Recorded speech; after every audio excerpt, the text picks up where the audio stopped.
going to be going over monetary policy, what it is, what it does, and what it tries to solve.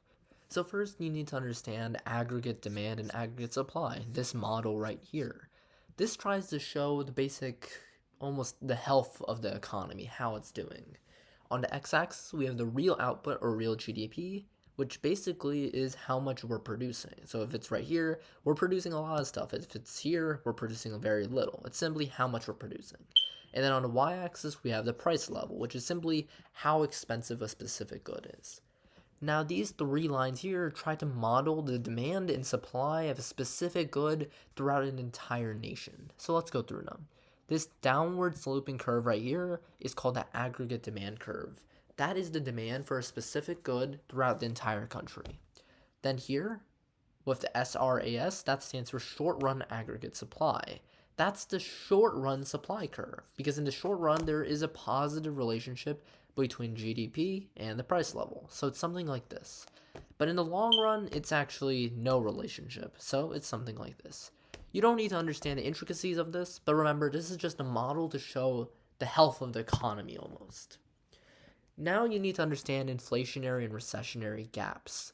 This here is an inflationary gap. This shows the health of our general economy and shows that our economy is growing a little too fast. We have a high amount of inflation. How can we tell? Well, look at the curves. If aggregate demand and short-run aggregate supply are to the right of this long curve right here, then that means we have an inflationary gap because everything is too far to the right. We need to shift everything to the left because we're producing too much and things cost too much too. So you want to shift things to the left if you want to reduce inflation.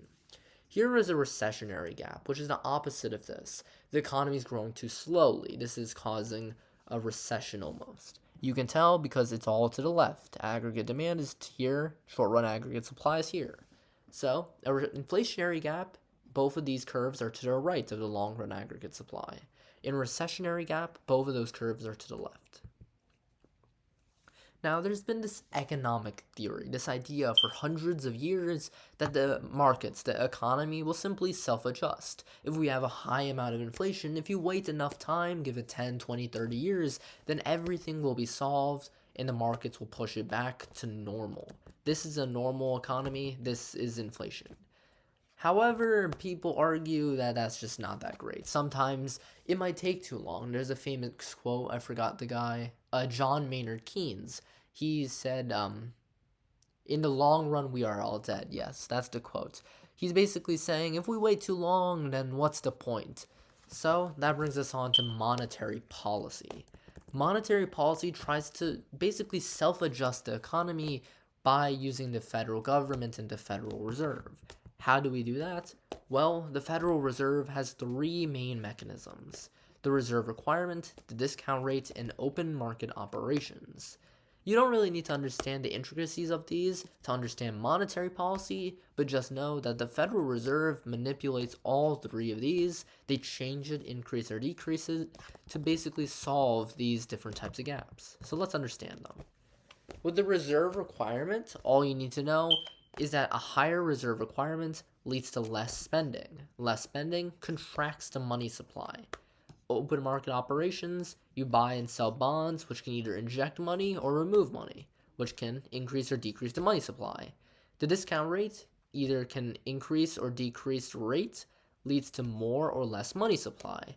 As you can tell, monetary policy is basically the idea where the Federal Reserve tries to change the money supply, either increase it or decrease it to solve these inflationary and recessionary gaps.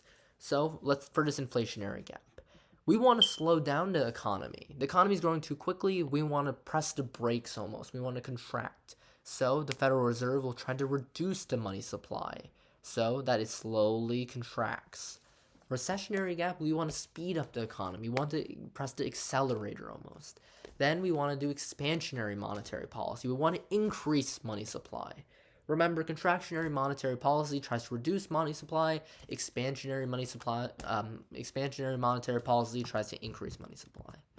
So just remember these. You don't need to understand the intricacies of them. Just know expansionary policy increases money supply, contractionary reduces, and higher reserve requirement is contractionary, lower reserve requirement is expansionary, Buying bonds is expansionary, selling bonds is contractionary, higher rates contract, and then lower rates expand or expansionary. So you can see here, money supply can work. This here is expansionary monetary policy. So we see aggregate demand is really low. So we try to increase it, speed it up, help the economy. So we have some expansionary monetary policy. Either we lower the reserve requirement, we buy some bonds, or we lower the discount rate. All of that can lead to an increase in aggregate demand. So let's do these two different questions. Pause the video, try to solve them. Okay, let's go through number one. Which of the following actions would the Federal Reserve most likely take to combat high inflation? So remember, if we have high inflation, that's an inflationary gap. So if we have inflationary gap, we try to reduce the money supply. We want to press the brake. We want to slow down the economy. So we want contractionary monetary policy. So let's go through these. Lower the reserve requirement. That's definitely not it. Remember, lowering the reserve requirement is expansionary. We won't want contractionary. Buy government securities into open markets. That's just the open market operations they want to buy. That's contractionary. That's expansionary, sorry. Decrease the discount rate. That's also expansionary. The lowering the rate expands the money supply. That leads D. Increase the federal funds rate. That means that we won't have a higher rate. The discount rate is also called the federal funds rate sometimes. Higher rate, that's contractionary monetary policy. It's simply a question asking you, do you know if we increase or decrease that specific thing, is that going to cause expansionary and contractionary monetary policy? What is the primary goal of expansionary monetary policy? Well, we just covered it. The primary goal here is trying to speed up the economy. We're trying to improve the economy. So what are we trying to do? We're trying to make sure that the economy is doing great because currently we're in a recessionary gap if we're using expansionary monetary policy. So our economy is growing too slowly. So we speed up, and then we boom. So what is the right answer here? Well, it's not decreases inflation. We're not trying to increase interest rates here, but rather C. We're reducing unemployment.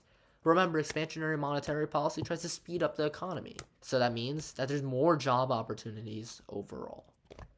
So now that's everything, mostly everything with monetary policy. Obviously, it can go way more intricate, way more complex, but this is the general idea, just so you understand and have a good general knowledge of how do we solve recessions and depressions and inflationary periods. What do we do, and how does it actually work?